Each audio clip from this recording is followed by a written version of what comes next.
Strike a match in a freezing pitch-black room. For a brief moment, there is a brilliant eruption of heat and light, a violent, beautiful rebellion against the dark. But the flame cannot last. The energy inevitably scatters, the temperature equalizes, and the room reclaims the cold. The universe, with its billions of burning galaxies, is simply that single match struck on an unimaginable scale. This is not a tale of a violent end. It is the story of the final thermodynamic equilibrium, a guided journey to the farthest edge of the physical timeline, long after the last starlight has faded, to witness the magnificent absolute silence of our cosmos.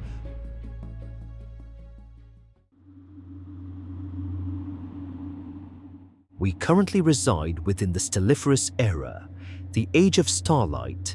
Looking up at the night sky, the universe appears as a boundless, thriving ocean of light and energy. It feels eternal.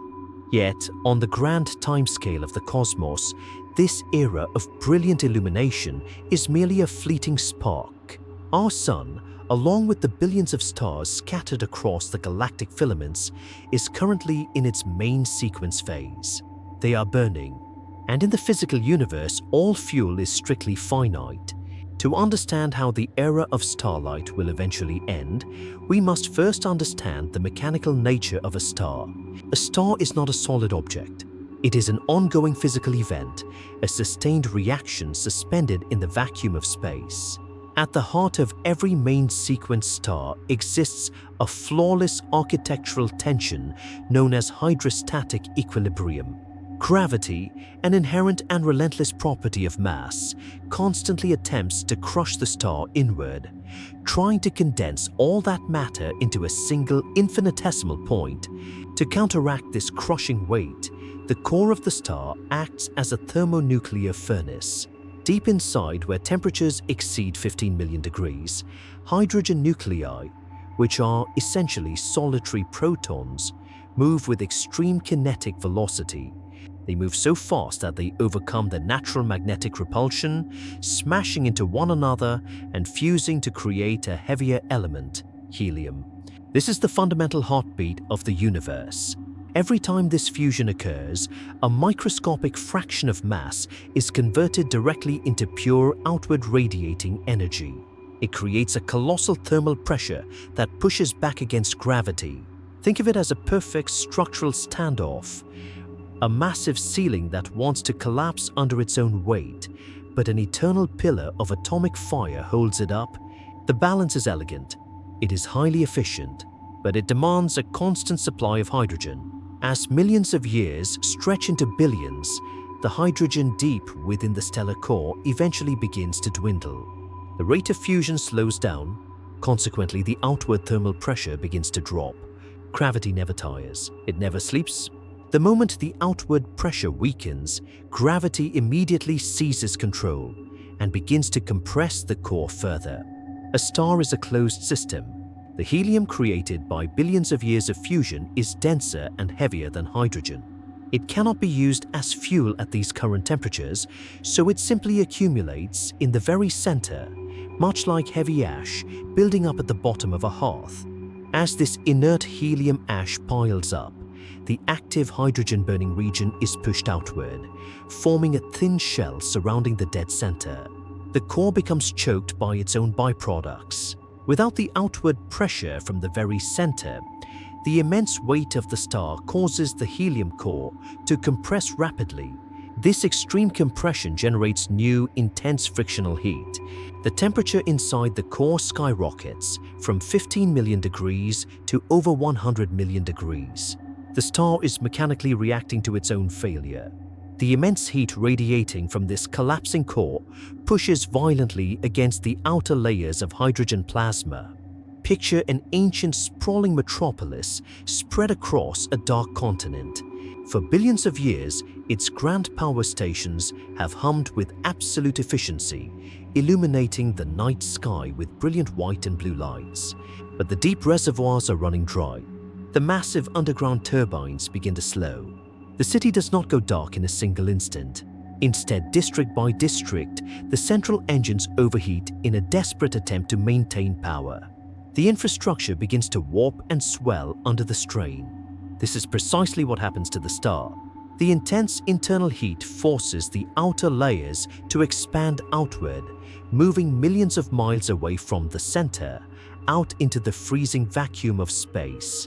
As the gas expands, it cools, shifting its visible light spectrum from a harsh, brilliant white to a deep, smoldering red. The main sequence is broken. The delicate architectural tension that held the star together for billions of years has fundamentally failed. The stellar engine has lost its primary mechanism of stability, shifting the cosmos one step closer to the dark. When the hydrostatic equilibrium fractures, the star violently transforms. The outer layers of hydrogen plasma, now superheated by the friction of the collapsing core, billow outward.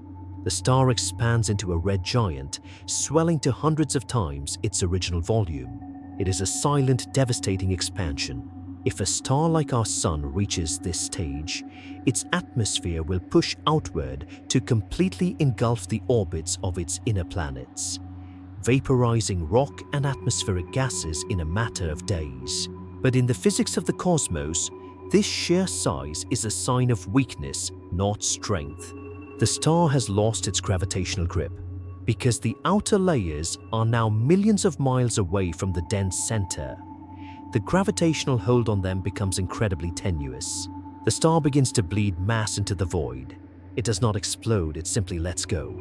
Over tens of thousands of years, the outer shells of plasma drift away, expanding into the freezing vacuum as a glowing iridescent cloud known as a planetary nebula.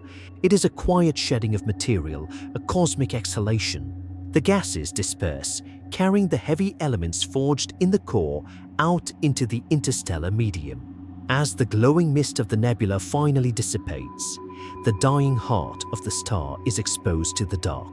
What remains is a white dwarf. This object is a dead core, roughly the size of a single planet, yet containing the compressed mass of a sun. It is impossibly dense. A single teaspoon of its matter would weigh tons on Earth.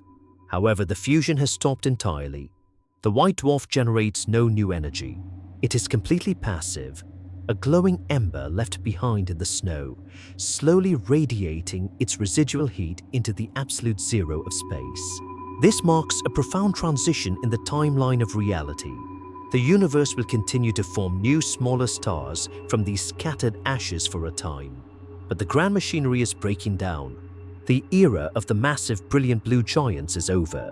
The cosmos is officially powering down, entering a long, irreversible twilight. As the brilliant giants burn out and collapse, the universe is inherited by the meek. We are conditioned to look up at the night sky and marvel at the brightest stars. We see Sirius, we see Rigel, we see the massive blue and white titans that dominate the visible spectrum. But this brilliance is an illusion of dominance. In the cold, unyielding calculus of thermodynamics, burning bright is the ultimate flaw. It is a symptom of rapid, uncontrollable fuel consumption. Long after the sun-like stars have shed their outer layers, long after they have settled into glowing white dwarfs, a different class of stellar engine continues to hum in the deep dark. These are the red dwarfs. They are, by a massive margin, the most abundant stars in the cosmos. Up to 80% of all stars in existence belong to this category. Yet they burn so faintly that not a single one is visible to the naked human eye from the surface of the Earth. Their dimness, however, is not a failure of stellar mechanics. In the long-term timeline of the universe, it is their absolute greatest advantage. To understand their extreme longevity, we must look deep into their internal architecture. We must compare them to the stars that perish early. Take a mid-sized star like our own Sun. Its internal structure is heavily stratified, divided into distinct impenetrable layers. At the very center lies the core, the only region hot and dense enough to sustain nuclear fusion. Surrounding this core is the radiative zone. This is a region of such immense density that energy generated in the core cannot easily move outward through fluid motion. Instead, the heat must radiate outward photon by photon. A single particle of light can take over 100,000 years just to bounce its way through this dense stationary barrier. Outside of the radiative zone lies the convective zone, where the plasma is finally cool enough to bubble and boil, carrying heat to the surface. But the critical structural flaw of a sun-like star lies within that middle barrier, the radiative zone. It acts as an absolute wall. It prevents the fresh, unburned hydrogen in the outer layers from ever mixing with the deep core. Because of this stratification, a star like our Sun is essentially starving itself while entirely surrounded by food. The nuclear furnace in the core is forced to process only the hydrogen immediately available to it. As this local hydrogen fuses into helium, the heavy helium ash builds up. It has nowhere to go. The core becomes choked by its own byproducts, eventually triggering the catastrophic expansion into a red giant. A sun-like star dies, not because it has run out of hydrogen, but because it has run out of accessible hydrogen. It leaves the vast majority of its potential fuel completely untouched, trapped forever in its outer layers. A red dwarf operates on a fundamentally different mechanical paradigm. Because a red dwarf has a fraction of the mass of the Sun, its internal gravitational pressure is significantly lower. Consequently, the internal temperatures are lower. This might seem like a disadvantage for a nuclear furnace, but it fundamentally alters the physics of the star's interior. The temperature is low enough that a radiative zone never forms. There is no dense, stationary barrier of plasma. Instead, the entire star, from its deep core all the way to its visible surface, is fully convective. The stellar plasma boils in a continuous, uninterrupted rolling cycle. Imagine a deep, simmering cauldron. The heat at the bottom causes the fluid to rise, carrying energy to the surface where it cools, and then the cooler fluid sinks back down to the bottom to be heated again. This is the exact fluid dynamic occurring inside a red dwarf. Let us look closer at the atomic level of this convection. In a red dwarf, the plasma is highly opaque to radiation. Photons struggle immensely to travel through it. Because radiation cannot efficiently carry the heat away from the core, the fluid itself must physically move. This physical movement of mass is what drives the convection. This continuous current drags cold, fresh hydrogen from the outermost edges of the star directly down into the nuclear furnace. Simultaneously, the churning motion pulls the heavy, inert helium ash upward and outward, distributing it evenly throughout the star's entire volume. The hydrogen atoms are physically transported across hundreds of thousands of miles of boiling plasma. It is a slow, majestic churn. An atom of hydrogen resting near the surface of a red dwarf today might take millions of years to be dragged down into the fusion zone, but its eventual consumption is mathematically guaranteed. There is no localized buildup of ash. There is no choking of the core. The red dwarf consumes its fuel with near-perfect mechanical efficiency. It recycles every available atom of hydrogen, methodically feeding it into the central fire. This total utilization of mass means a red dwarf does not suffer the violent death throes of larger stars. There is no explosive shedding of outer layers. There is no sudden collapse triggered by a choked core. The red dwarf is a model of perfect thermodynamic sustainability. Because they burn their fuel at such a disciplined, regulated rate, and because they have access to 100% of their mass for fuel, their lifespans defy human comprehension. Our universe is currently about 13.8 billion years old. On the cosmic calendar, this is merely the dawn. Our Sun will exhaust its main sequence and die in roughly 10 billion years. But a red dwarf? A red dwarf can sustain its nuclear fire for trillions of years. Let that scale settle in your mind. If you were to watch the entire lifespan of the universe, from the Big Bang to the present day, and then repeat that exact duration 100 times over, a red dwarf born today would still be burning. They outlive galaxies. They outlive the structural integrity of planetary systems. When we consider the deep future of the cosmos, it is these unassuming invisible stars that will define the era. Long after the constellations we know have been ripped apart by gravitational tides or faded into memory, the red dwarfs will remain. They are the silent custodians of the Stelliferous Era, stretching a finite supply of energy across an almost infinite expanse of time. They will quietly witness the evaporation of galaxies, holding the darkness at bay with a quiet, incredible patience. But even 1,000,000,000 years is a finite measure, and in the physical universe, all finite resources must inevitably be depleted. For countless aeons, the red dwarfs have served as the steady, reliable anchors of the cosmos. They have methodically churned their internal plasma, dragging every available atom of hydrogen into their nuclear furnaces. But thermodynamics demands a conclusion. Eventually, the rolling convection currents begin to run out of fresh material. The ratio of elements within the star shifts permanently. The light, energetic hydrogen is gone, replaced entirely by dense, inert helium ash. The fuel supply finally runs dry. The nuclear fire, which has burned without interruption since the dawn of the Stelliferous Era, quietly extinguishes. To understand the mechanics of a red dwarf's final days, we must look at how it reacts to this loss of internal pressure.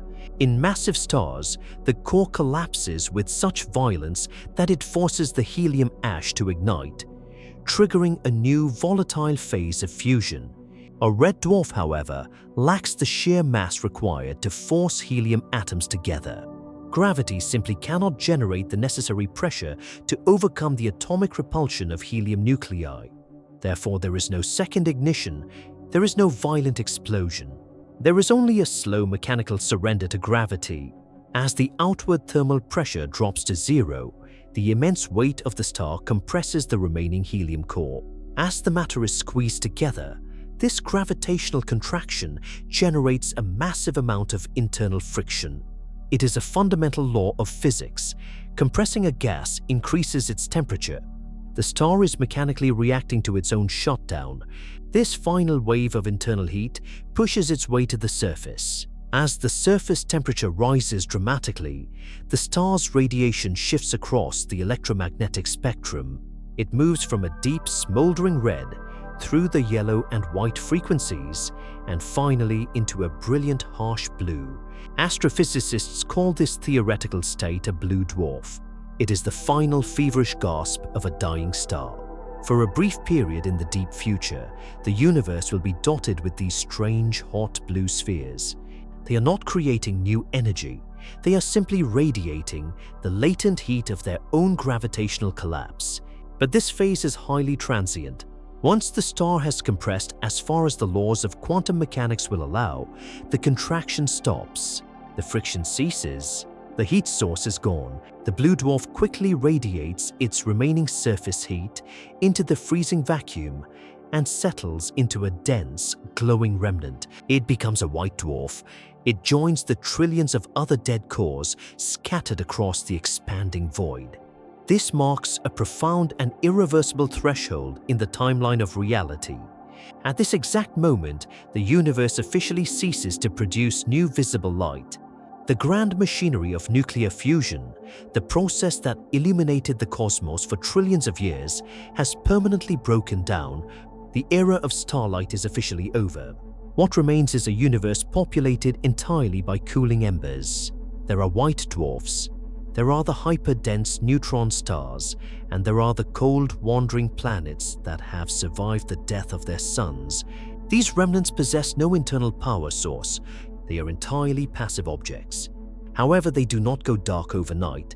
To understand the immense timeline of the dark, we must understand the physics of cooling in a vacuum. On Earth, if you take a hot piece of iron out of a forge, it cools relatively quickly because the heat is carried away by the surrounding air through conduction and convection. But in the deep vacuum of space, there is no air. There is no medium to carry the heat away. A white dwarf can only lose its thermal energy through one mechanism: radiation. It must shed its heat photon by photon, radiating it away from its incredibly small surface area. This is an excruciatingly slow process. The Stefan Boltzmann law dictates that as an object cools, its rate of cooling slows down exponentially. A white dwarf starts at temperatures of over 100,000 degrees, glowing a brilliant white. Over billions of years, it drops to a yellow hue similar to our Sun. As the trillions of years stretch into quadrillions, the glow shifts into a dull, smoldering red. Eventually, the temperature drops so low that the remnant stops emitting visible light altogether. Its radiation shifts entirely into the invisible infrared spectrum. To the human eye, the star has vanished. As quadrillions of years turn into quintillions, even this infrared radiation fades. The core eventually reaches thermal equilibrium with the surrounding vacuum, approaching absolute zero. It becomes a black dwarf. A black dwarf is a theoretical object, a dead star that has completely cooled. It emits no light, no heat, and no significant radiation. It is a perfectly dark, impossibly dense sphere of degenerate matter, drifting silently through an equally dark void. Because our universe is only 13.8 billion years old, no black dwarfs exist yet. The universe is simply not old enough for a white dwarf to have finished cooling. But in the deep future, they will be the only things left. Trillions upon trillions of these cold, invisible spheres will populate the cosmic dark. The universe will not have ended. It will have simply closed its eyes, entering a state of absolute mechanical silence. The long night has begun. The universe has entered a state of profound and absolute darkness. The Stelliferous Era, defined by the brilliant nuclear fires of billions of galaxies, has officially concluded. The grand machinery of light creation has permanently broken down. We have now crossed the threshold into the degenerate era. To a human observer, this future cosmos would appear completely void. There are no burning stars, there are no glowing nebulae, there are no dawns breaking across planetary horizons. The electromagnetic spectrum has gone quiet. But the universe is not empty. It is simply invisible. The dark is heavily populated by the cold, dense remnants of the previous age. Trillions of black dwarfs drift silently through the expanding vacuum. Hyperdense neutron stars spin in the pitch-black space, their powerful magnetic fields sweeping through the void like invisible lighthouses. But the mere existence of these remnants raises a fundamental physical paradox. For billions of years, the structure of every star was maintained by a delicate architectural tension. We established earlier that hydrostatic equilibrium was a perfect standoff. The crushing inward weight of gravity was perfectly balanced by the outward thermal pressure generated by nuclear fusion. Now the fusion has ceased entirely. The nuclear fires are dead. The thermal pressure has dropped to zero. The cores have cooled to the background temperature of the vacuum. Gravity, however, does not require energy. Gravity never weakens, it never dissipates, it never stops pulling inward. If the outward force of the nuclear furnace has been permanently extinguished, why do these dead stars not simply continue to collapse? Why does every black dwarf not instantly crush itself into a single point, a black hole, under its own immense weight? To answer this, we must shift our perspective. We must leave the macro-scale world of general relativity and astrophysics and zoom deep into the microscopic architecture of reality. The survival of matter in the degenerate era relies entirely on the rigid, inflexible laws of quantum mechanics. Specifically, it relies on a strict mathematical boundary known as the Pauli exclusion principle. To understand this principle without complex equations, we must first visualize the fundamental structure of an atom. An atom is mostly empty space. At its absolute center lies a dense nucleus composed of protons and neutrons. Orbiting this nucleus at vast relative distances are the electrons. Under normal conditions, like the environment on Earth, these electrons move freely within specific energy levels, often referred to as shells. There is plenty of room to maneuver. The structure of all normal matter, the chair you sit on, the water you drink, the gas in our atmosphere, is determined by the electromagnetic repulsion between these distant electron shells. But inside the core of a dead star, gravity is so extreme that normal atomic structure completely breaks down. The crushing weight of a black dwarf strips the electrons entirely away from their atomic nuclei. The matter transforms into a dense, supercompressed soup of bare nuclei and free-floating electrons. Gravity continues to squeeze this microscopic mixture tighter and tighter, relentlessly forcing the particles into an increasingly confined space. This is where the laws of quantum mechanics establish an absolute, unbreakable physical boundary. In 1925, the Austrian physicist Wolfgang Pauli formulated his exclusion principle. In objective terms, the principle dictates a strict rule of quantum occupancy. No two identical fermions can occupy the exact same quantum state at the exact same time. Electrons belong to the family of particles known as fermions. Therefore, they are bound by this immutable law. Let us establish a practical architectural analogy to visualize this quantum rule. Imagine a colossal multi-tiered concert hall. This hall represents the available quantum states within a specific volume of space. The seats are the quantum states. The people entering the hall are the electrons. Under normal conditions, the hall is mostly empty. The electrons can spread out, occupy the lowest tiers, and move freely between the rows without interfering with one another. But now the relentless force of gravity begins to compress the hall. The physical space is shrinking. Billions of electrons are being packed closer and closer together. Eventually, every single available seat in the lowest tiers is occupied. Because of the Pauli exclusion principle, two electrons cannot sit in the exact same chair. They cannot share the exact same quantum state. The rule is absolute. It cannot be bypassed by any amount of force. When the lowest seats are filled, the incoming electrons are violently forced to occupy the higher, more energetic seats, even if the ambient temperature of the star is absolute zero, as gravity continues to squeeze the star, relentlessly forcing more electrons into this confined space. The electrons push back.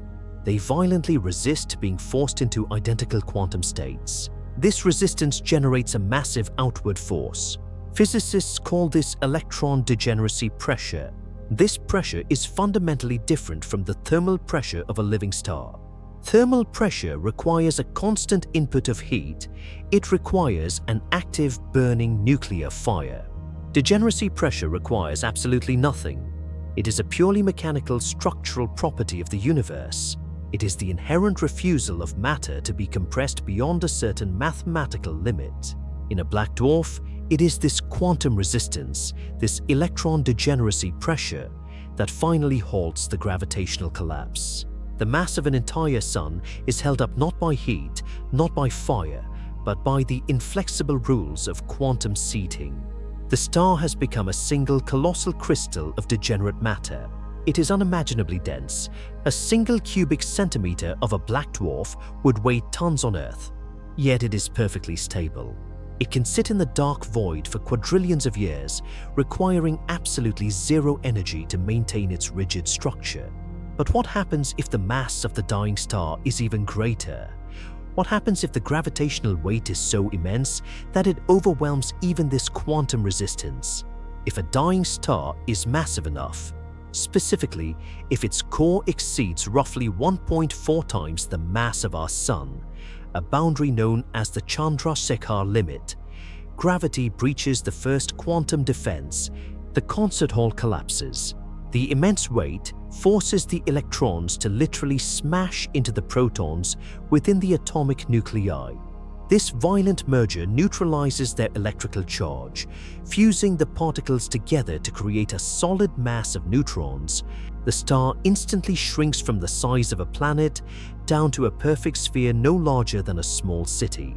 It becomes a neutron star. The electrons are gone, but the newly formed neutrons are also fermions. They too must obey the Pauli exclusion principle.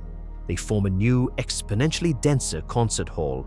The neutrons resist being crushed into the same quantum state, generating neutron degeneracy pressure. This force is vastly stronger than electron pressure. It creates a material so dense that a single teaspoon of it would weigh billions of tons. In the pitch-black silence of the degenerate era, these strange ultra-dense spheres are the only monuments left standing. They are the universe's final attempt to preserve the concept of physical matter. Gravity constantly seeks to erase them. Quantum mechanics stubbornly holds them up. It is a silent, invisible war fought in the absolute zero of deep space, a perfect mechanical stalemate that will last for aeons. The stalemate of quantum mechanics and gravity preserves the cores of dead stars. But these ultra-dense spheres do not exist in perfect isolation. They are surrounded by the vast, expanding architecture of a darkened cosmos. Without the blinding glare of active stellar fusion, the true foundational structure of the universe becomes the only governing force. Dark matter, the invisible, immutable scaffold that has always dictated the shape of galaxies, continues to exert its massive gravitational hold. The galaxies themselves have not vanished. They have simply gone dark. They are now ghost structures, spinning silently in the void. Drifting within these invisible galaxies is a staggering population of orphaned worlds. During the volatile deaths of the main sequence stars, many planets were vaporized by expanding red giants. But billions of others were simply cast adrift. These are the rogue planets. They are worlds composed of rock, heavy metals, and frozen gases, permanently untethered from any central sun. They wander blindly through the interstellar medium. Their surfaces are locked in a state of absolute freeze. Without a host star to provide radiation, the temperature on these wandering spheres drops to a fraction of a degree above absolute zero. There are no seasons, there are no atmospheric currents, there is no tectonic activity. The internal heat of these planets has long since radiated away into the vacuum. Oceans of liquid water, if they ever existed, are now solid expanses of ice, mechanically harder than steel. The planetary atmospheres have completely frozen and collapsed, falling to the ground as a permanent layer of solid snow. Space itself has achieved a profound stillness. During the Stelliferous Era, the space between stars was intensely chaotic. It was battered by solar winds, blasted by ultraviolet radiation, and swept by the expanding shockwaves of supernovae. The vacuum was loud with kinetic energy. Now all radiation pressure has permanently ceased. The interstellar medium is perfectly calm. The physical universe has transitioned into an era of strict, unyielding preservation. Matter no longer changes state. It no longer fuses, it no longer burns, it no longer actively creates. It exists merely to exist. The wandering planets and the quantum-locked stars are perfect monuments to a chaotic past. Floating in a perfectly ordered present, they hold their mass in the dark, preserving the physical ledger of the cosmos with an incredible mechanical patience. But this quiet preservation is not the final state of reality. Gravity is a patient architect. While quantum degeneracy pressure holds the dead stars up from the inside, gravity works relentlessly on the macro scale, manipulating their orbits over unimaginable stretches of time. As quadrillions of years pass, these silent wanderers will occasionally cross paths in the pitch-black void. These encounters are entirely blind. When two black dwarfs or rogue planets pass too closely, they engage in a silent exchange of orbital momentum. It is a slow, relentless gravitational friction. With every close encounter, one object gains energy and is violently ejected out of the galaxy, cast away into the expanding, empty void. The other object is robbed of its momentum. Stripped of its orbital velocity, it begins to fall deeper into the center of the galactic well. Slowly, dead star by dead star, the ghost galaxies begin to evaporate. The scattered remnants are flung into absolute isolation. And the rest? They sink toward the center. They fall toward the only entities that have remained completely undisturbed by the darkening of the universe. The deep gravity wells that have waited patiently at the core of every galaxy since the dawn of time. The era of degenerate matter is concluding. The era of the black hole has arrived. As the dead stars and frozen planets lose their orbital momentum, they sink deeper into the centers of the ghost galaxies. Here, in the absolute dark, they encounter the quiet architects of the new era. For decades, human popular culture has fundamentally misrepresented these entities. They have been routinely depicted as cosmic predators, as violent, insatiable anomalies tearing the fabric of the universe apart. This is a profound mischaracterization. In the strict, unyielding mechanics of astrophysics, a black hole is not a vacuum cleaner. It is not an active destroyer.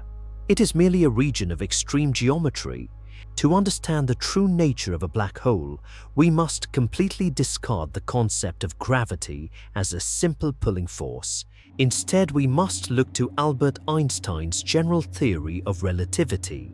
Space and time are not an empty, invisible stage where cosmic events simply happen. They form a single physical fabric, space-time. Mass dictates how this fabric curves, and the curvature of this fabric dictates how mass moves. Imagine a heavy iron sphere resting on a stretched sheet of rubber. The rubber warps downward, creating a physical depression. Any smaller object rolling past will have its path altered by this curve. When a massive star collapses at the end of its life, its physical volume shrinks dramatically, but its mass remains entirely intact. It becomes exponentially denser. As it shrinks, the geometric depression it creates in the fabric of space-time becomes deeper, and the sides of this mathematical well become infinitely steeper. If the mass is great enough, the collapse does not halt at the neutron star phase.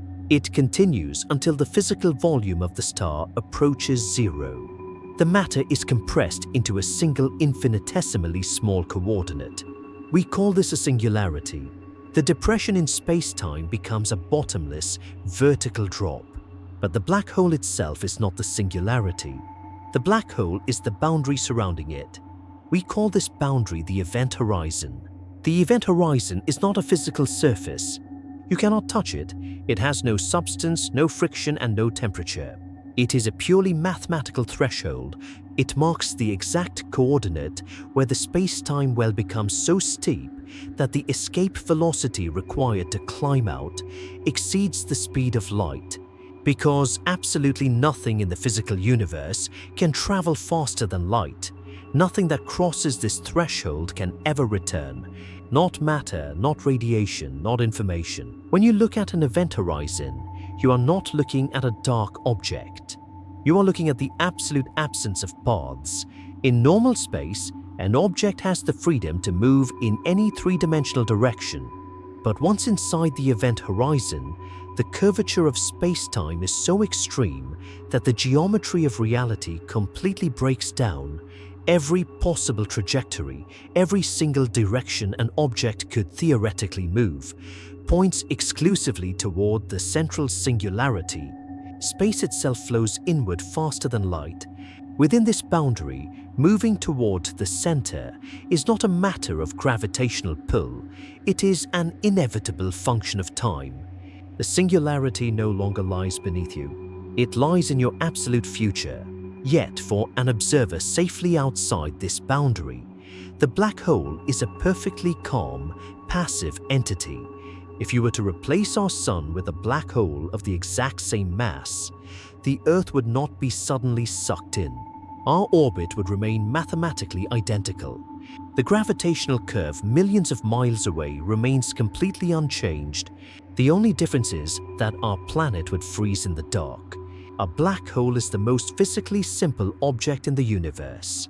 While a living star is composed of chaotic layers of boiling plasma, tangled magnetic fields, and complex nuclear reactions, a black hole possesses only three measurable properties: mass, electrical charge, and angular momentum. In theoretical physics, this is known as the no-hair theorem. Every single detail about the matter that originally formed it, whether it was made of hydrogen gas, frozen water, or heavy iron, is completely erased from the observable universe. The black hole remembers nothing but the raw weight and the spin of its past. It is the ultimate expression of physical minimalism. In the degenerate era, the supermassive black holes resting at the centers of the former galaxies are the undisputed anchors of reality. They are perfect spheres of absolute darkness, ranging from millions to tens of billions of times the mass of our original sun. They do not hunt the wandering planets. They simply wait. Their immense gravity is a quiet, permanent feature of the landscape. As the dead stars finally drift inward, they do not face a catastrophic end.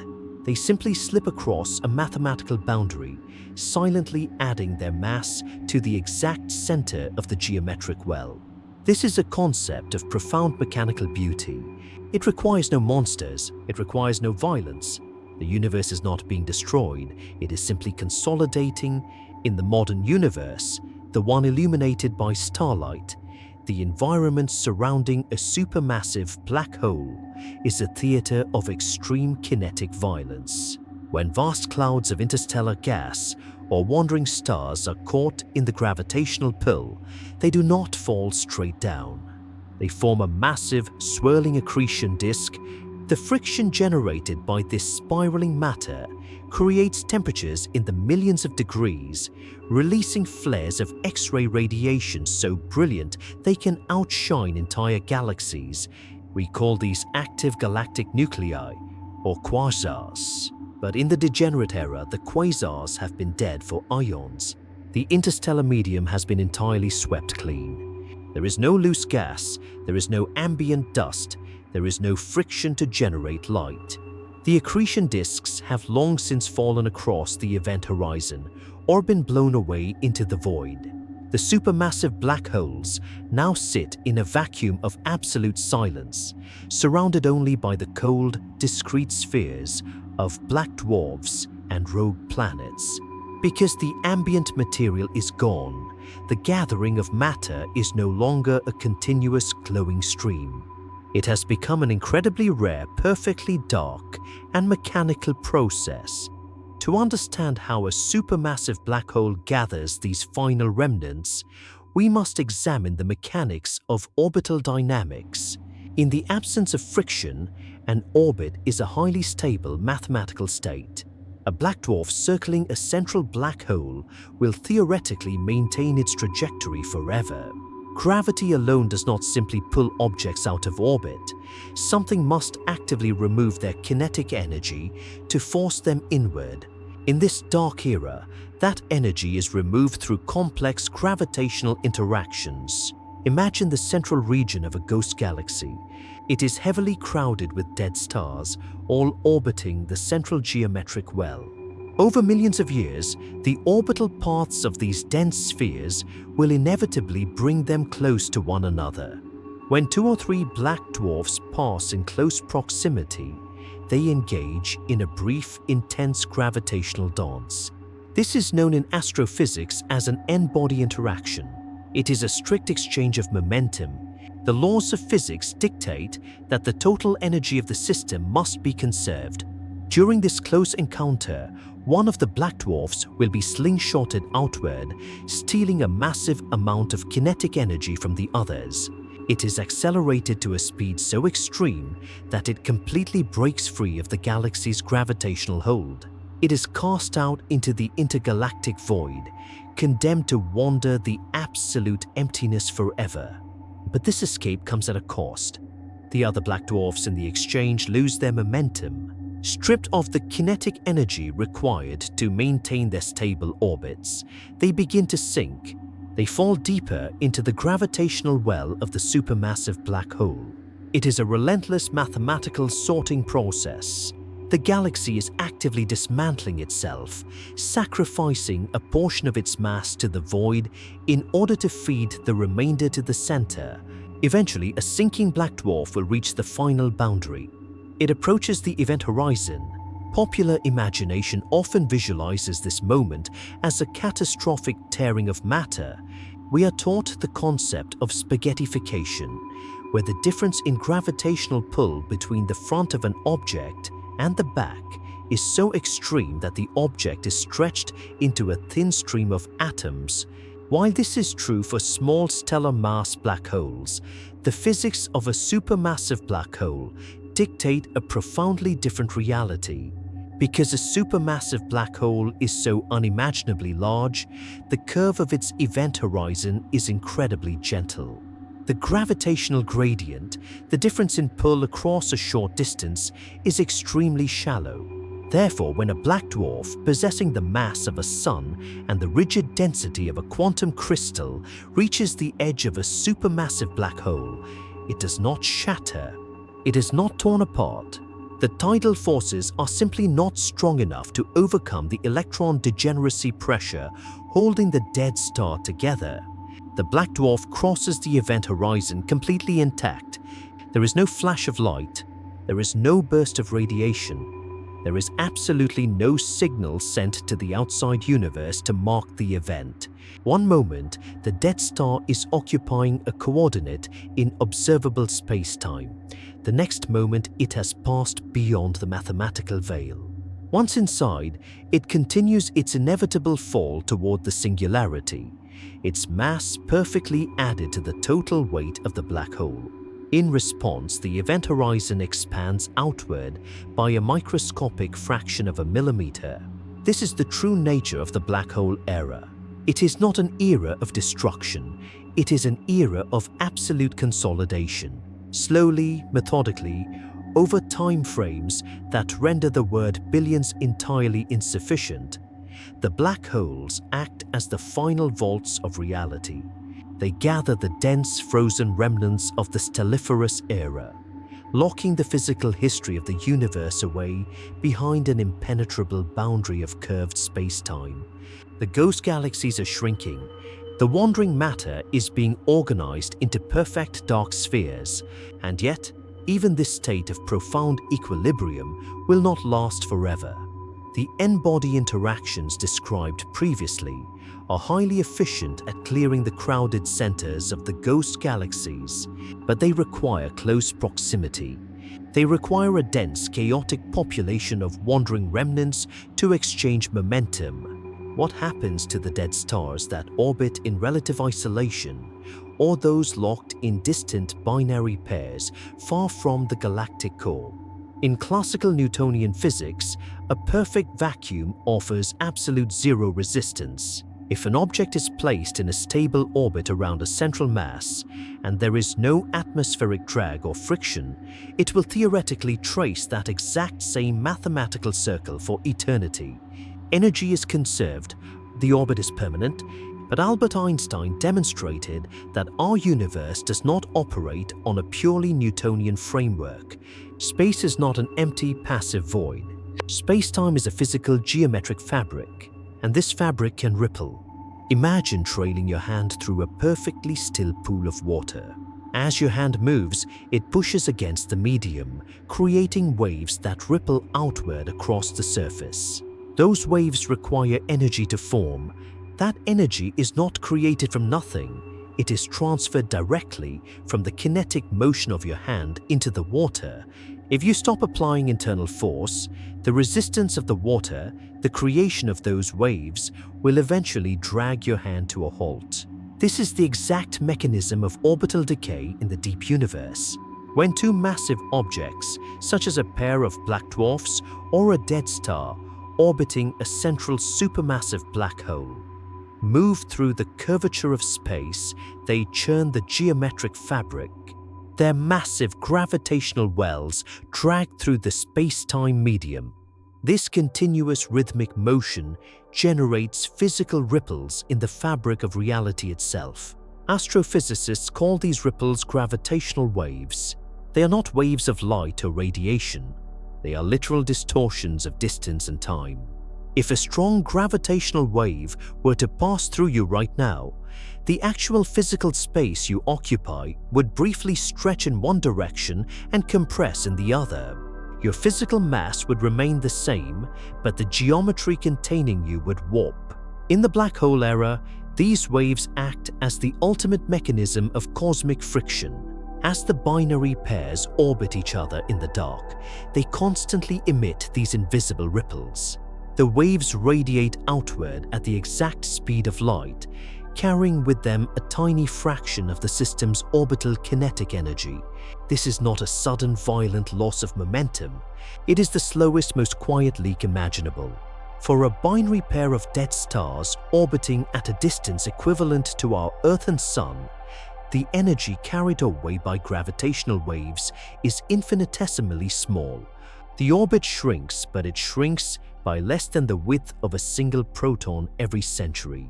On the timeline of human existence, or even the timeline of the entire Stelliferous Era, this geometric drag is mathematically negligible. But in the black hole era, time is the one resource that exists in absolute abundance.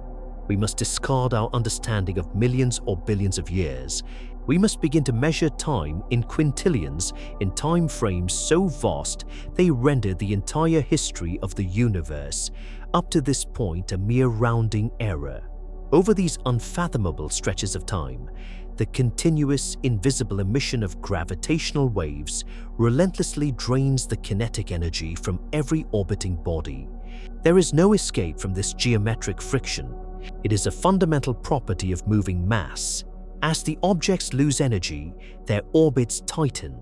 They fall closer together. As they fall closer, their gravitational interaction becomes stronger, and they are forced to orbit faster.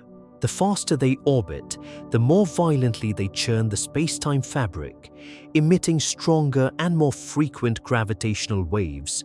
It is an exponentially accelerating cycle of decay. The spiral tightens. The quiet dance that lasted for quintillions of years approaches its inevitable conclusion. The two spheres, bound by the strict laws of general relativity, finally meet. Because these objects are composed of degenerate matter, or are black holes themselves, there is no brilliant explosion. If two black dwarfs merge, they simply smash together to form a larger, denser sphere of quantum matter. If they merge with a supermassive black hole, they cross the event horizon in absolute silence. Through the slow, patient exhaustion of gravitational waves, the cosmos systematically cleans its slate. Every binary system, every distant orbiting planet, every lone star circling the galactic edge will eventually succumb to this invisible drag. The orbits will decay. The matter will fall. The ghost galaxies are not just going dark, they are slowly, mechanically erasing their own structure. The wandering remnants are being drawn inward, preparing the stage for a universe populated only by isolated spheres. We have established the two primary mechanisms that govern this dark age: the slow inward drag of gravitational waves and the violent outward kinetic exchange of n-body interactions. These two forces operate simultaneously, working tirelessly to dismantle the architecture of the ghost galaxies. In astrophysics, this macro-level dismantling is known as galactic evaporation. It is a structural dissolution governed by the exact same mechanical principles as thermodynamics. Imagine a single drop of water resting on a smooth surface. It appears entirely static, but on a microscopic level, the molecules within the water are constantly moving, colliding, and exchanging energy. Occasionally, a molecule near the outer edge will receive a perfectly angled kinetic impact from its neighbors, granting it just enough energy to break the surface tension. It escapes into the air as vapor. As the highest energy molecules leave, the overall mass of the drop slowly shrinks. A galaxy behaves in this exact same manner. The ghost galaxies are not static, they are evaporating.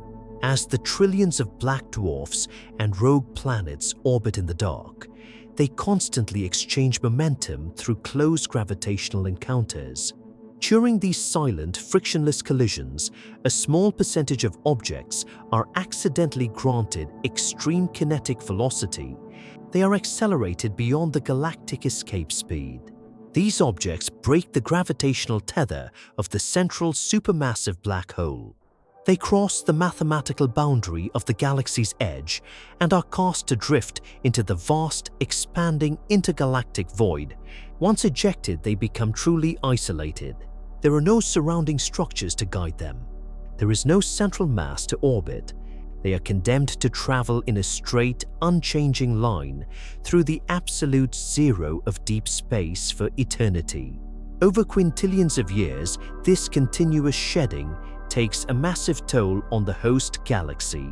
For every dead star that falls past the event horizon into the central singularity, countless others are flung outward into the dark. The mathematics of this process are ruthless.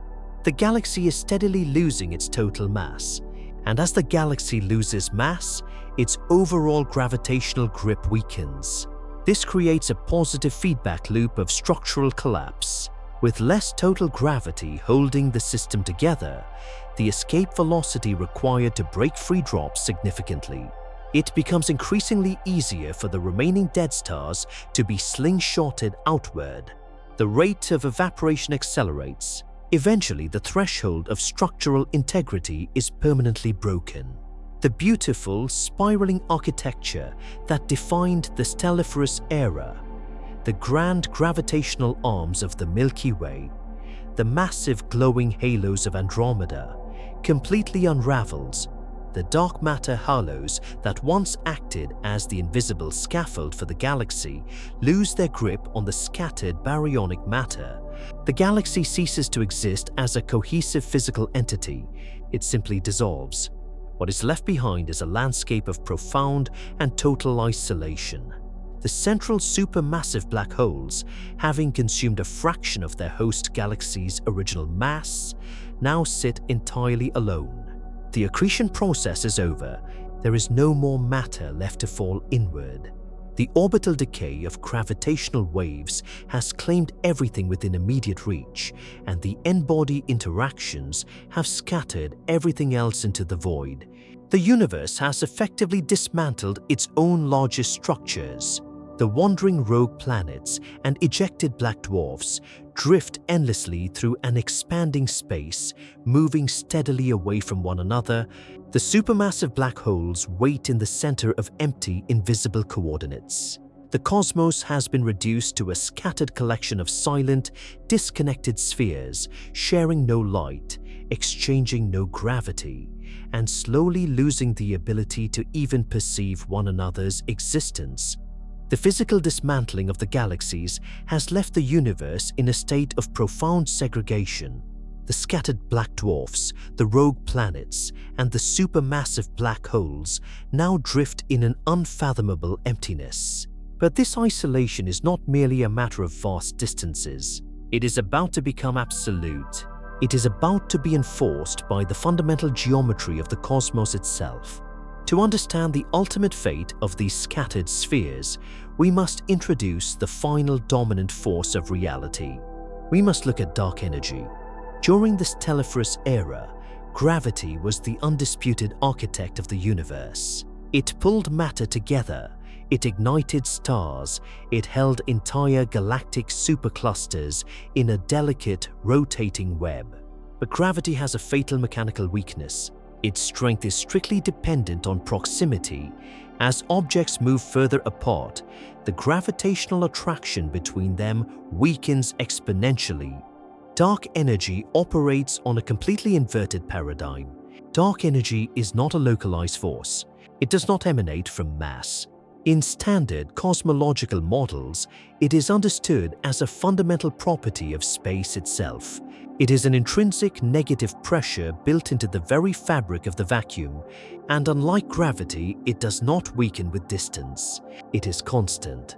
For billions of years, gravity and dark energy fought a silent cosmic tug-of-war. Within the dense confines of a galaxy, gravity easily overpowered the underlying expansion.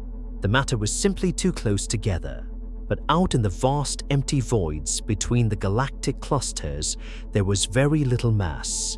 In those empty spaces, dark energy was quietly winning. Now in the black hole era, the galaxies have evaporated. The mass is completely scattered. Gravity has permanently lost its grip on the macro structure of the universe.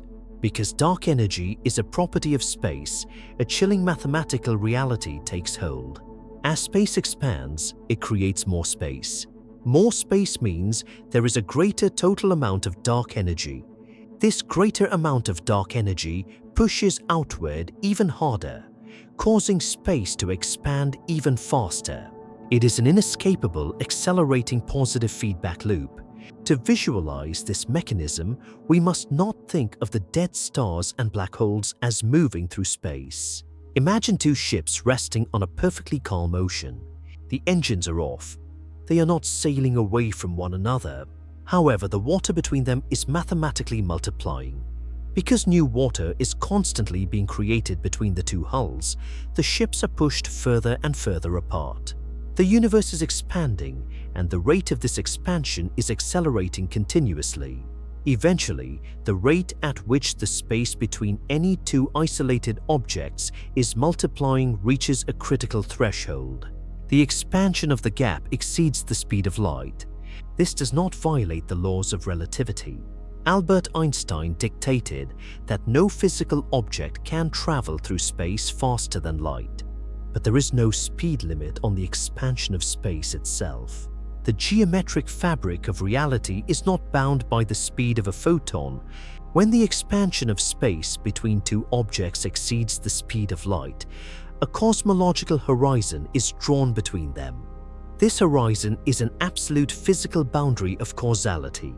If a scattered black dwarf were to somehow emit a flash of light, that light would travel outward at the maximum speed of the universe. But because the space ahead of the light beam is multiplying faster than the light can cross it, the photon will never reach its destination. It is like a runner sprinting on a treadmill that is infinitely accelerating in the opposite direction. The light will never arrive. The information is permanently lost. One by one, the scattered remnants of the universe are pushed beyond these cosmological horizons. To a hypothetical observer sitting near a supermassive black hole, the universe would not appear to end violently. The distant wandering black dwarfs would simply fade. Their minimal thermal radiation would be stretched into infinitely long radio waves by the expanding space, a process known as extreme redshift. Until they drop completely off the measurable spectrum, they do not cease to exist, but they cease to exist relative to each other. The supermassive black holes are left in total mathematical isolation. Every single sphere is completely cut off from the rest of reality. They are locked inside their own personal, shrinking observable universes, surrounded by a vacuum that is stretching outward at impossible speeds. The isolation is complete. No gravity can cross the gap. No light can breach the horizon. The architecture of space-time has enforced a perfect, unbreakable quarantine. The cosmological horizons have been permanently drawn. The expanding fabric of space has isolated every remaining object, locking them behind boundaries that even light can never cross. The ghost galaxies are gone. The chaotic, swirling clouds of gas and dust have long since been absorbed or scattered. The physical architecture of reality has reached its ultimate static configuration. If a theoretical observer could look out upon the universe at this precise moment in the deep future, they would see nothing. The electromagnetic spectrum is completely dark, but if we could perceive mass itself, we would see a cosmos reduced to a pure geometric minimalism. It is a universe of perfect isolated spheres. In one sector of the void, a wandering black dwarf drifts in absolute zero. In another completely unreachable coordinate sits a supermassive black hole containing the crushed mass of 1 billion dead suns. They are cut off from one another. They can never interact. They can never collide. This state of existence forces us to confront a profound philosophical and physical question. In a universe where absolutely nothing happens, how do we measure the passage of time? Throughout the Stelliferous Era, the concept of time was intrinsically linked to physical events. Time was measured by the ticking of a clock, by the rotation of a planet around a star, by the slow nuclear burning of hydrogen into helium. Time is merely a metric we use to track the progression of change. It is the measurement of entropy increasing, but in the dark equilibrium, change has entirely ceased. The black dwarfs are perfectly cold. Their quantum structure, maintained by electron degeneracy pressure, requires no energy and undergoes no alteration. The supermassive black holes are perfectly calm. They have consumed all available matter within their horizons. There is no friction, there is no radiation, there is no kinetic exchange. If a black dwarf drifts in a completely empty vacuum for 1 quintillion years and not a single atom within its structure moves or alters its state, did that time truly pass? Without events, the arrow of time begins to lose its mechanical meaning. The universe enters a state of temporal stagnation. The physical ledger of reality has been balanced, closed, and sealed in the dark. For an unimaginably vast stretch of the cosmic timeline, this appears to be the absolute permanent status quo. The supermassive black holes stand as the final, undisputed victors of the cosmos. They are the ultimate vaults. They have taken the chaotic, vibrant matter of the early universe, the dust that formed the first nebulae, the heavy iron forged in the hearts of dying giants, the water and rock of wandering worlds, and compressed it all into flawless mathematical singularities. General relativity, the governing law of the macro-universe, dictates that this victory is permanent. According to classical physics, the gravitational well of a black hole is a perfect, inescapable trap. Nothing can leave. The mass is locked away for eternity. Under the strict rules of gravity, the universe has ended. The spheres will sit in the dark forever. But classical physics is not the only rulebook governing reality. The universe is a dualistic system.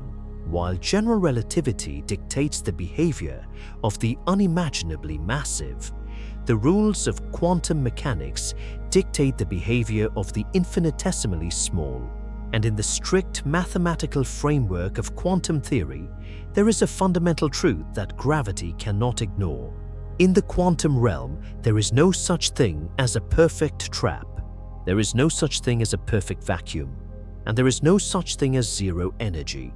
The silence of the black hole era is profound. It is a stillness that will last for a length of time that human mathematics struggles to accurately express. But it is not eternal. The absolute equilibrium will eventually be broken. The supermassive black holes, the gravity titans that survived the death of the galaxies, have a fatal, microscopic flaw. The mechanism of their eventual undoing will not come from a massive collision or a violent cosmic event. It will not be a shout in the dark. It will be a whisper, a slow, invisible leak occurring at the very edge of the event horizon. The final chapter of the universe will be written not by the crushing weight of gravity, but by the relentless, invisible fluctuations of the quantum vacuum. The black hole era is coming to a close. The final whisper is about to begin. The universe has settled into an absolute dark equilibrium. The ghost galaxies have evaporated. The wandering remnants have been permanently isolated by the accelerating expansion of space. According to the classical laws of general relativity, the supermassive black holes have won. They have gathered the physical mass of the cosmos and locked it away behind the impenetrable mathematical barrier of the event horizon. General relativity dictates that this state is eternal, because the escape velocity of a black hole exceeds the speed of light. Classical physics insists that absolutely nothing can ever leave, but reality is not governed by a single set of rules. While general relativity perfectly describes the macro-scale architecture of gravity, it fundamentally ignores the microscopic foundation of the universe. To understand the ultimate fate of these supermassive spheres, we must leave the realm of classical physics. We must descend into the strange, counterintuitive laws of quantum mechanics. In classical physics, a vacuum is defined as an area of space entirely devoid of matter. If you remove every star, every planet, every molecule of gas, and every stray photon, you are left with a perfect emptiness, a zero state. But in quantum mechanics, true emptiness does not exist. The quantum field, which underpins the entire fabric of reality, is never truly still. Even in the absolute zero of deep space, the vacuum is a simmering, restless ocean of potential energy. This is not a theoretical abstraction. It is a proven mechanical reality dictated by Heisenberg's uncertainty principle. The universe simply does not allow any region of space to maintain exactly zero energy for any sustained period of time. To maintain this quantum uncertainty, the vacuum constantly borrows energy from itself. It does this through the spontaneous creation of virtual particles. In every cubic millimeter of space, microscopic pairs of particles, one composed of matter and the other of antimatter, are constantly popping into existence. They borrow a tiny amount of energy from the vacuum to manifest. For an infinitesimally small fraction of a second they exist. Then, drawn together by their opposite charges, they collide and instantly annihilate one another, returning the borrowed energy back to the vacuum. This quantum fluctuation is happening everywhere at all times. It is happening inside the room you are in. It is happening in the intergalactic void. And crucially, it is happening right at the edge of the supermassive black holes. Now, we must apply this quantum mechanism to the extreme geometry of an event horizon. Imagine a pair of virtual particles spontaneously appearing exactly on the mathematical boundary of a black hole. The event horizon is not a physical wall. It is the sharpest gravitational gradient in the universe. When the particle pair manifests, the extreme curvature of space-time intervenes before the two particles have the chance to collide and annihilate. The gravitational pull on the particle slightly closer to the black hole is overwhelmingly stronger than the pull on the particle slightly further away. The pair is violently ripped apart. One particle is dragged across the threshold. It falls into the singularity, permanently lost to the observable universe. But the other particle, positioned just outside the boundary, is accelerated outward. It escapes the gravitational well and flies out into the freezing vacuum of space. This separation creates a profound mechanical problem. The escaped particle did not annihilate with its partner. It did not return its borrowed energy to the vacuum. It has become a real particle. It has become thermal radiation. But the fundamental laws of thermodynamics dictate that energy cannot be created from nothing. The energy required to make that escaped particle real had to come from somewhere. The universe balances the ledger by extracting that energy directly from the black hole itself. When the inner particle fell across the event horizon, it carried with it a negative mass-energy equivalent. In simple mechanical terms, by allowing a particle to escape from its boundary, the black hole was forced to surrender a microscopic fraction of its own total mass. This process was mathematically discovered by the physicist Stephen Hawking in 1974. Today we call it Hawking radiation. It is the mechanism by which a black hole slowly, inevitably, leaks its mass back into the universe. However, we must anchor our scale. This is not a violent eruption. It is not a dramatic explosion of light.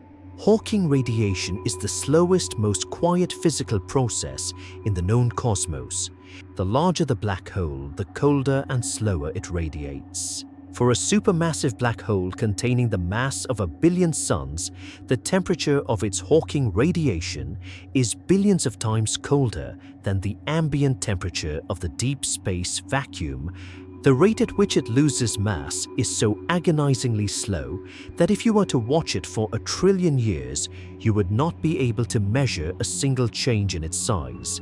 But in the dark equilibrium, time is the only resource that remains. The universe has all of eternity to wait. The impenetrable vaults are leaking, photon by photon, particle by particle. The supermassive black holes are evaporating into the dark. The final mechanism of reality has been set into motion. The process of Hawking radiation is an exercise in extreme cosmic patience.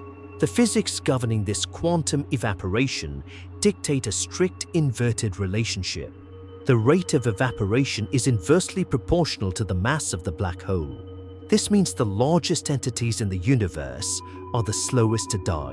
Let us measure this timeline.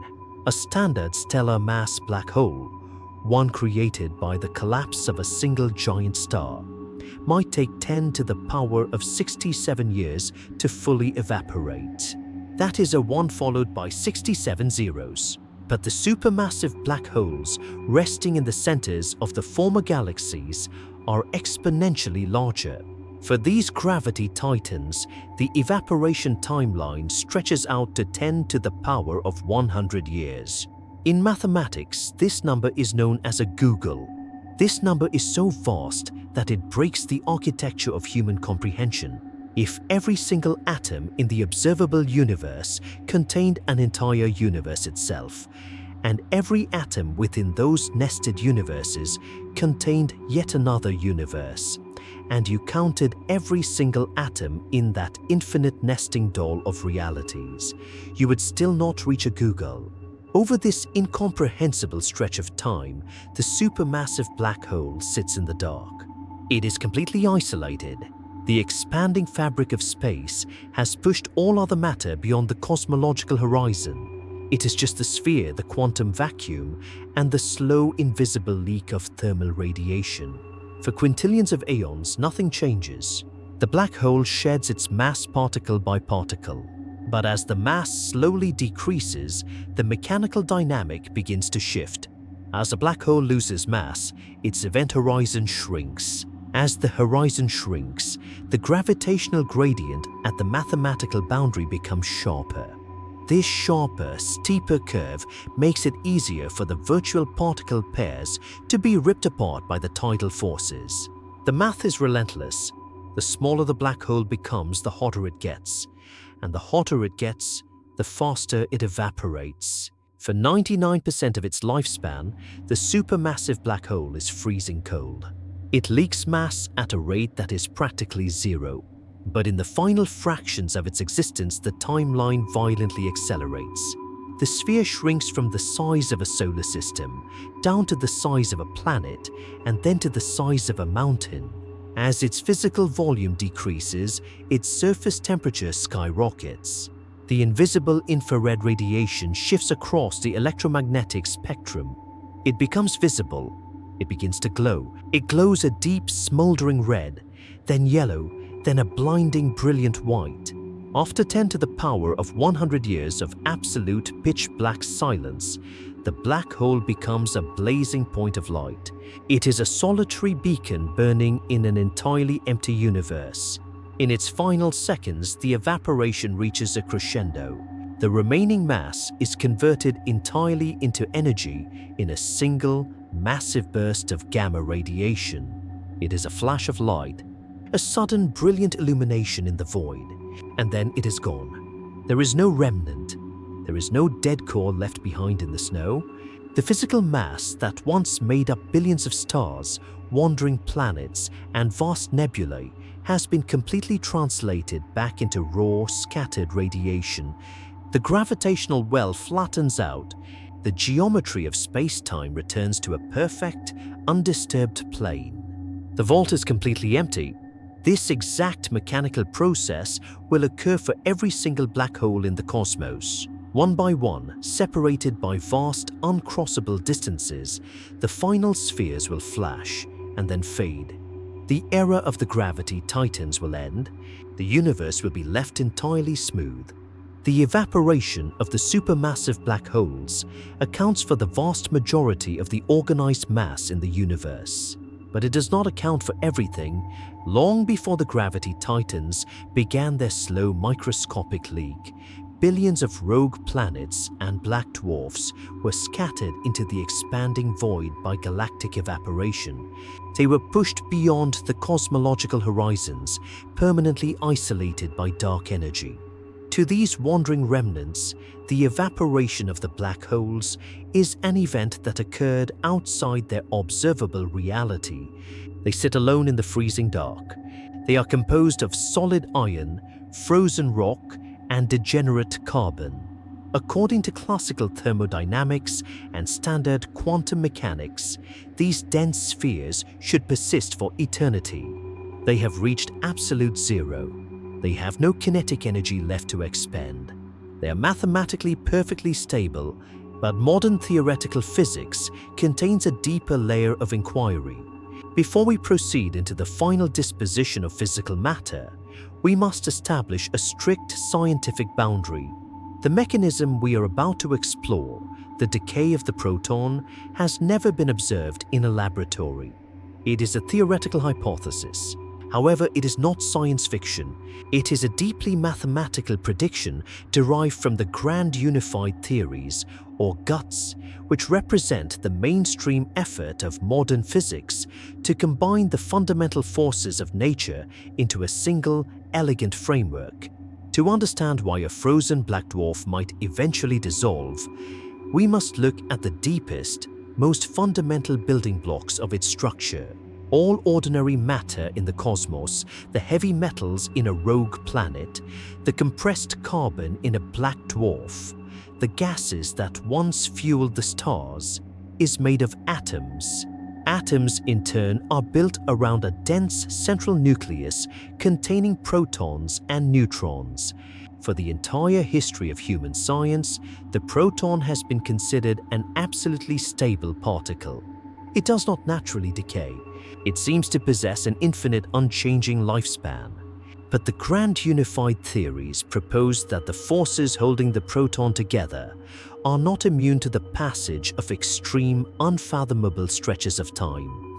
In the standard model of particle physics, there are three fundamental forces that operate on the microscopic level: the strong nuclear force, the weak nuclear force, and electromagnetism.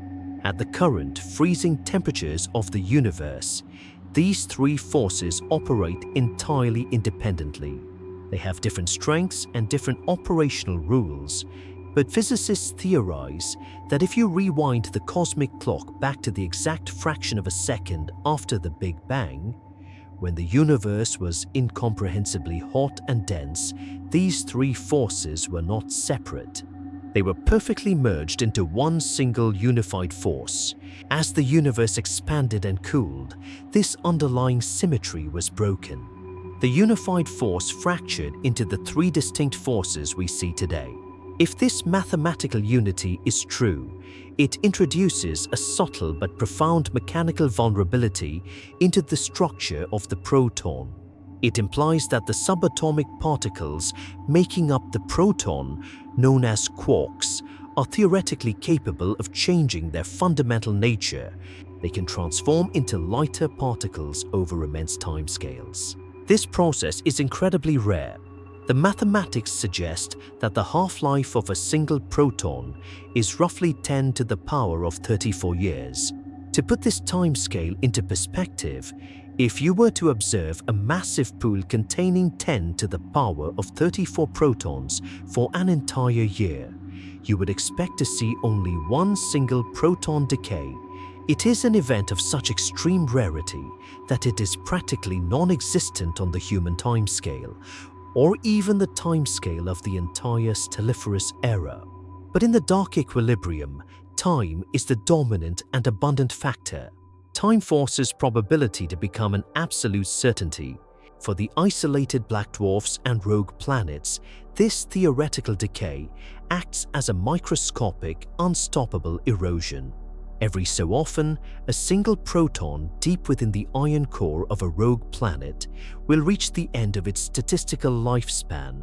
The quarks within it will suddenly transform. The proton fractures. It decays into a positron and a neutral pion. The pion instantly decays into two gamma-ray photons. The positron will eventually collide with a nearby electron, and the two will annihilate, creating even more gamma radiation. Through this complex quantum cascade, the solid mass of the proton is entirely converted into pure outward radiating energy. It is a microscopic flash of light trapped deep inside a frozen dark sphere. The energy generated by one decaying proton is infinitesimally small. It does not warm the planet. It does not restart the fusion of the dead star. It simply escapes into the vacuum as a stray photon of radiation. but the mass of the object has been permanently reduced. Let us visualize this physical process within a black dwarf. A black dwarf is essentially a single colossal crystal of degenerate matter. Its rigid structure is held together by electron degeneracy pressure. This pressure relies entirely on the presence of electrons, which are anchored by the protons in the atomic nuclei. When a proton decays, the fundamental architecture of that specific atom is permanently altered. The atom transforms into a lighter element. The rigid crystalline lattice of the dead star suffers a microscopic structural failure. Over trillions of years, these individual failures begin to quietly accumulate. The solid matter is very slowly, very methodically dissolving into radiation. It is not rusting, it is not breaking apart into dust. The matter is physically ceasing to be matter. The black dwarf does not shrink like a melting ice cube. Its outer volume might remain relatively stable for a long time, but it is becoming hollow on a quantum level. Its total density is dropping. The gravity it exerts on the surrounding vacuum is quietly weakening. This is the final absolute fate of baryonic matter, assuming the grand unified theories hold true. The universe is not just dismantling the macro structures of galaxies. It is systematically breaking down the very bricks that built them. The protons, the most reliable and stable particles in the physical cosmos, are returning their borrowed energy to the void. To grasp the complete dissolution of baryonic matter, we must extend our timeline far beyond the evaporation of the first black holes. We must look ahead to 10 to the power of 40 years. In the study of deep time, human intuition completely fails. 1,000,000 years is a vast expanse for biological life. 1 billion years is sufficient to build or destroy a planetary atmosphere. But 10 to the power of 40 years is a timeline so immense that the physical mechanics of the universe begin to fundamentally unravel. Over this incomprehensible duration, the theoretical decay of the proton continues its slow, methodical work. Imagine a rogue planet cast out from its host galaxy quintillions of years ago. It has drifted through the absolute zero of the expanding intergalactic void, perfectly preserved in the dark. It is a solid sphere of frozen iron and rock, but deep within its core, the protons are quietly failing. One by one, separated by centuries or millennia, the subatomic anchors of its structure transform into pure energy. The gamma-ray photons generated by this decay slowly radiate outward, escaping into the vacuum. The planet is not melting. It is not being eroded by an external force. It is simply losing its physical mass from the inside out. As the aeons pass, the density of the rogue planet steadily drops. The rigid atomic lattice holding the iron together begins to lose its integrity. The sphere becomes increasingly porous on a quantum level. It is a quiet erasure. Eventually, the structural bonds can no longer hold. But there is no gravity left to crush the remaining mass.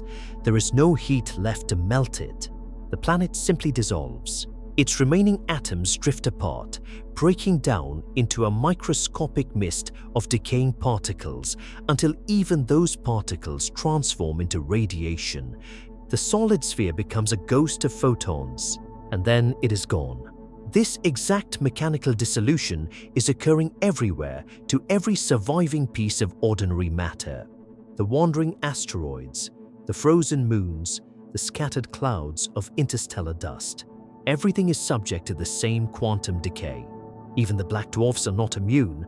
These colossal crystals of degenerate matter, which once successfully held up the weight of an entire sun against the crushing force of gravity, are systematically dismantled by time.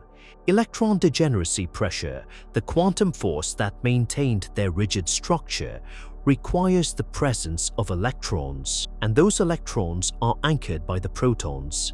As the protons decay, the electrostatic balance of the dead star is permanently altered. The electrons, finding no positive charge to bind them, are eventually annihilated by the positrons created in the proton decay cascade. The black dwarf slowly loses its mass. its gravity weakens, its quantum structure fails. It evaporates into the dark. This is the absolute triumph of radiation over mass. The universe, which spent billions of years painstakingly forging heavy elements in the fiery cores of giant stars, is now methodically taking them apart. The carbon, the oxygen, the iron, the gold, every single atom ever created is steadily dismantled, converted back into the fundamental currency of the cosmos, pure energy. As the timeline approaches 10 to the power of 40 years, the last physical objects in the universe quietly cease to exist.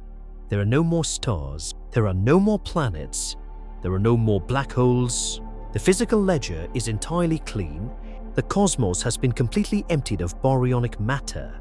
All that remains is an incredibly diffuse, freezing mist of photons and subatomic particles drifting blindly through a vacuum that is expanding at a relentless, accelerating rate. The universe has become a space without structure. It is a void without form. The physical ledger of the universe is almost entirely cleared. The supermassive black holes have long since evaporated in sudden, brilliant flashes of gamma radiation. The frozen remnants, the rogue planets, and the ancient stellar cores have been systematically dismantled by the theoretical decay of their protons. All baryonic matter has been successfully translated back into pure scattered energy. Yet the universe still exists. Space continues to stretch and expand, driven outward by the relentless intrinsic pressure of dark energy. Within this expanding void, an incredibly diffuse mist of photons, neutrinos, and subatomic particles continues to drift. To understand the final state of this remaining energy, we must examine the ultimate, unyielding law of the physical cosmos, the second law of thermodynamics. Throughout the human study of physics, no principle has proven more absolute or universal than this law. It is the mathematical definition of irreversibility. It dictates that energy naturally flows from a state of high concentration to a state of dispersion. It measures the relentless increase of entropy, a term that describes the loss of available energy, the steady march toward disorder, and the unavoidable degradation of structure. Entropy is the true arrow of time. When a match burns, heat disperses into the room. When a star shines, its concentrated nuclear energy is sprayed outward into the cold vacuum of space. The reverse never occurs. Heat does not spontaneously concentrate itself back into a match. Scattered starlight does not reassemble itself into a burning core. For over 13 billion years, the universe acted as a grand engine of complexity. It used the initial concentration of energy from the Big Bang to build stars, forge heavy elements, ignite galaxies, and give rise to complex chemistry. But every single one of those processes came at a thermodynamic cost. Every time a star burned, every time a black hole radiated, every time a particle decayed, a portion of the universe's usable energy was permanently converted into unstructured, randomized heat. The entropy of the cosmos has been steadily rising since the beginning of time. Now, in the final epochs of reality, that climb reaches its absolute conclusion. The universe has finally achieved maximum entropy. To understand what maximum entropy looks like, we must abandon our everyday associations with heat. When we think of heat, we think of warmth, fire, or thermal energy. But in the thermodynamics of the deep future, heat is simply a measure of random particle motion. At maximum entropy, the energy distributed across the expanding cosmos is completely uniform. There are no longer any pockets of high concentration. There are no longer any zones of extreme cold. Every single cubic parsec of the vast accelerating void possesses the exact same temperature, the exact same density, and the exact same distribution of particles. This uniformity carries a profound and chilling physical consequence. In physics, work and change require a gradient, a difference in potential. A water wheel turns only if water flows from a higher elevation to a lower one.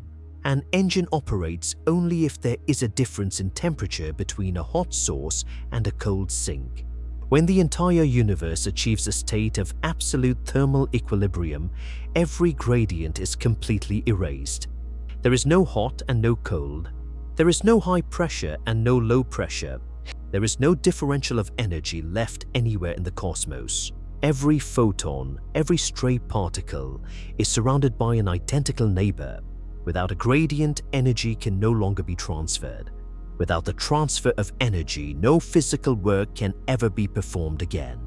The universe has reached a state of complete thermodynamic death. It is not a violent destruction, it is a total mechanical exhaustion. The grand engine of reality has finally run out of differences. Everything that could happen has happened. Every transformation that could take place has been completed. The cosmos is completely full of energy, yet it is utterly incapable of using a single fraction of it. It is the ultimate stillness. The universe has reached maximum entropy. The energy is perfectly uniform. The gradients are permanently erased. In this perfectly smooth, unchanging cosmos, we must confront the final casualty of the physical universe, time itself. Throughout our journey, time was the fundamental metric of change. It was measured by the tick of a biological clock, the decay of a planetary orbit, the slow, quiet evaporation of a supermassive black hole. Time possessed a distinct direction, an arrow pointing relentlessly from order to disorder, from the past to the future. It was the physical manifestation of entropy increasing. But in a state of maximum entropy, disorder has reached its absolute mathematical limit. Because the energy is uniformly distributed, no further macroscopic physical changes can ever occur. If you were to take a theoretical snapshot of the universe and then wait 1 trillion years to take another, the two images would be completely identical. Without change, there is no physical mechanism to distinguish the past from the future. The arrow of time has lost its structural meaning. Time, as a measurable dimension of reality, effectively ceases to exist. The temperature of the cosmos continues to drop as the dark energy drives the expansion of space ever outward. The diffuse microscopic mist of surviving photons is stretched further and further apart. Their wavelengths lengthen into infinity, shifting past the radio spectrum until they hold virtually zero energy. The background temperature of the vacuum asymptotically approaches absolute zero, the theoretical limit where all quantum motion finally stops. It will never perfectly reach zero, but it will become so infinitesimally close that the mathematical distinction no longer matters. The universe is not dead. It is simply finished. It has spent an eternity methodically shedding its complexity. It has traded the brilliant chaotic fires of the Stelliferous Era for a profound and perfect balance. The grand architecture of matter, the spinning galaxies, the burning stars, the heavy iron worlds, has been entirely dismantled, its borrowed energy returned to the void. There are no observers left to witness this dark equilibrium. There are no instruments to record the silence and no minds to measure the cold. There is only the vacuum, vast, expanding, and perfectly at peace. The story of reality concludes not with a sudden fracture, nor with a violent collapse. It concludes with a quiet, infinite fade. The physical ledger is closed. The equilibrium is absolute, and the long night is finally here.